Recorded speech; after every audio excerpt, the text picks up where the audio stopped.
Casting the burden, impressing the subconscious. When man knows his own powers and the workings of his mind, his great desire is to find an easy and quick way to impress the subconscious with good, for simply an intellectual knowledge of the truth will not bring results. In my own case, I found the easiest way is in casting the burden. A metaphysician once explained it in this manner. He said, the only thing which gives anything weight in nature is the law of gravitation. And if a boulder could be taken high above the planet, there would be no weight in that boulder. And that is what Jesus Christ meant when he said, "My yoke is easy and my burden is light." He had overcome the world vibration and functioned in the fourth dimensional realm, where there is only perfection, completion, life, and joy. He said, "Come to me, all ye that labor and are heavy laden, and I will give you rest. Take my yoke upon you, for my yoke is easy, and my burden is light." We are also told in the 55th Psalm to cast thy burden upon the Lord. Many passages in the Bible state that the battle is God's, not man's, and that man is always to stand still and see the salvation of the Lord.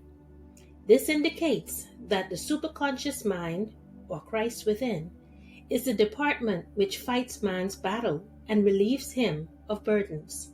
We see, therefore, that man violates law if he carries a burden, and a burden is an adverse thought or condition, and this thought or condition has its roots in the subconscious. It seems almost impossible to make any headway directing the subconscious from the conscious or reasoning mind, as the reasoning mind, the intellect, is limited in its conceptions and filled with doubts and fears. How scientific it then is to cast the burden upon the superconscious or Christ within, where it is made light or dissolved into native nothingness.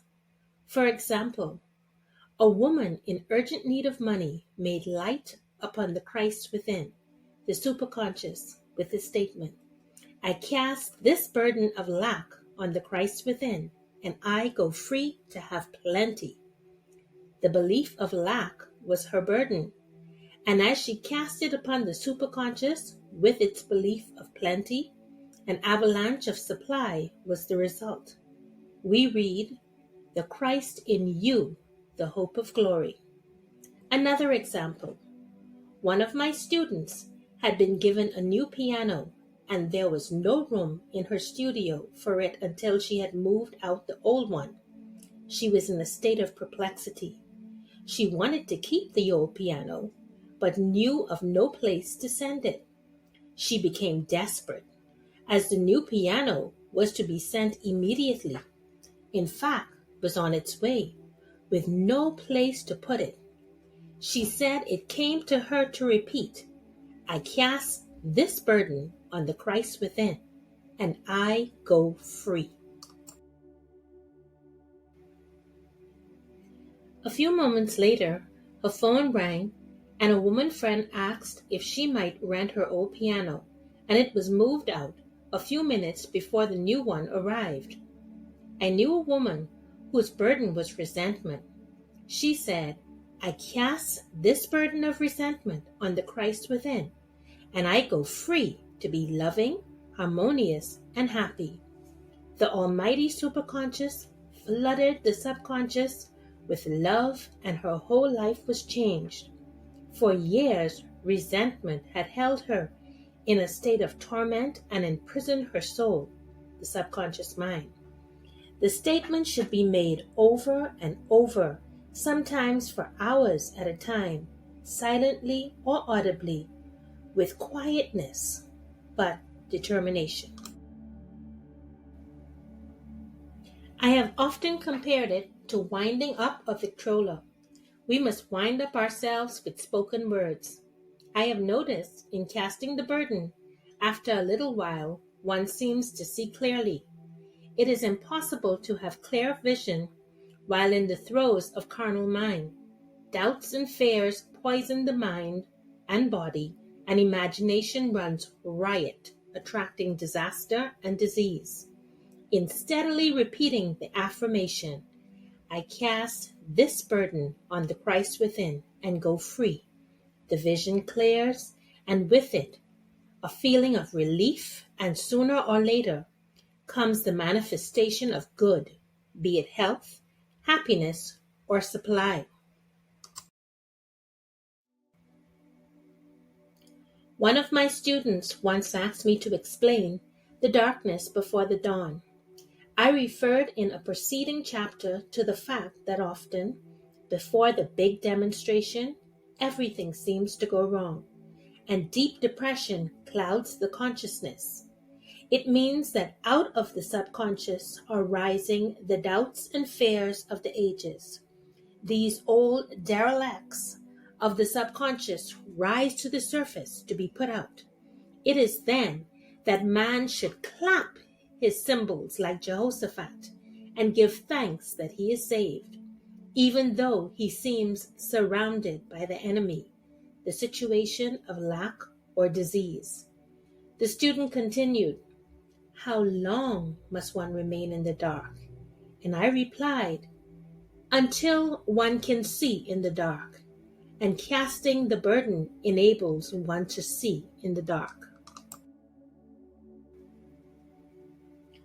In order to impress the subconscious, active faith is always essential. Faith without works is dead. In these chapters, I have endeavored to bring out this point.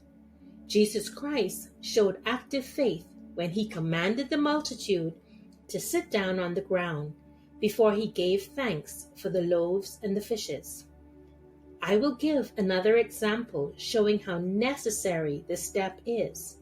In fact, active faith is the bridge over which man passes to his promised land. Through misunderstanding, a woman had been separated from her husband, whom she loved deeply. He refused all offers of reconciliation and would not communicate with her in any way. Coming into the knowledge of spiritual law, she denied the appearance of separation. She made this statement, "There is no separation in divine mind. Therefore, I cannot be separated from the love and companionship which are mine by divine right." She showed active faith by arranging a place for him at the table every day, thereby impressing the subconscious with a picture of his return. Over a year passed, but she never wavered, and one day he walked in. The subconscious is often impressed through music. Music has a fourth dimensional quality and releases the soul from imprisonment. It makes wonderful things seem possible and easy of accomplishment. I have a friend who uses her Victrola daily for this purpose. It puts her in perfect harmony and releases the imagination. Another woman often dances while making her affirmations. The rhythm and harmony of music and motion carry her words forth with tremendous power. The student must remember also not to despise the day of small things. Invariably, before a demonstration come signs of land.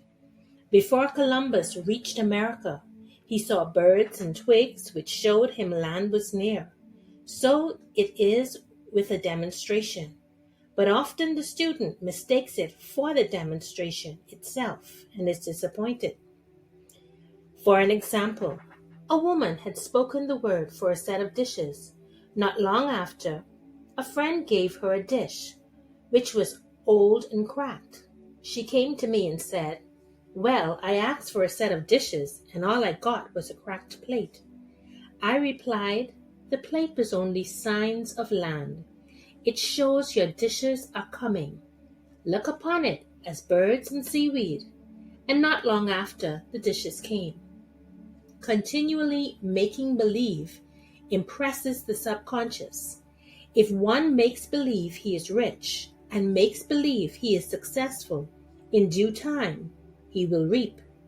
Children are always making believe, and except ye be converted and become as little children, you shall not enter the kingdom of heaven. For example, I know of a woman who was very poor, but no one could make her feel poor. She earned a small amount of money from rich friends who constantly reminded her of her poverty and to be careful and saving. Regardless of their admonitions, she would spend all her earnings on a hat or make someone a gift and be in a rapturous state of mind. Her thoughts were always centered on beautiful clothes and rings and things, but without envying others. She lived in the world of the wondrous, and only riches seemed real to her. Before long, she married a rich man, and the rings and things became visible. I do not know whether the man was a divine selection, but opulence had to manifest in her life, as she had imagined only opulence. There is no peace or happiness for man until he has erased all fear from the subconscious. Fear is misdirected energy and must be redirected or transmuted into faith. Jesus Christ said, "Why are ye fearful, O ye of little faith? All things are possible to him that believeth."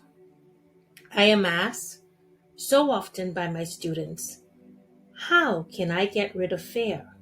I reply, by walking up to the thing you are afraid of. The lion takes its fierceness from your fear. Walk up to the lion, and he will disappear. Run away, and he runs after you. I have shown in previous chapters how the lion of lack disappeared when the individual spent fearlessly, showing faith that God was his supply and therefore unfailing. Many of my students have come out of the bondage of poverty and are now bountifully supplied through losing all fear of letting money go out. The subconscious is impressed with the truth that God is the giver and the gift. Therefore, as one is one with the giver, he is one with the gift. A splendid statement is, I now thank God the giver for God the gift. Man has so long separated himself from his good and his supply through thoughts of separation and lack that sometimes it takes dynamite to dislodge these false ideas from the subconscious, and the dynamite is a big situation. We see in the foregoing illustration how the individual was freed from his bondage by showing fearlessness. Man should watch himself hourly to detect if his motive for action is fear or faith. Choose ye this day whom ye shall serve, fear or faith. Perhaps one's fear is of personality. Then do not avoid the people feared. Be willing to meet them cheerfully, and they will either prove golden links in the chain of one's good or disappear harmoniously from one's pathway. Perhaps one's fear is of disease or germs. Then one should be fearless and undisturbed in a germ-laden situation, and he would be immune. One can only attract germs while vibrating at the same rate as the germ. The fear drags men down to the level of the germ. Of course, the disease-laden germ is the product of carnal mind, as all thoughts must objectify. Germs do not exist in the superconscious or divine mind, therefore are the product of man's vain imagination. In the twinkling of an eye, man's release will come when he realizes there is no power in evil. The material world will fade away, and the fourth dimensional world, the world of the wondrous, will swing into manifestation. And I saw a new heaven and a new earth, and there shall be no more death, neither sorrow nor crying, neither shall there be any more pain, for the former things are passed away.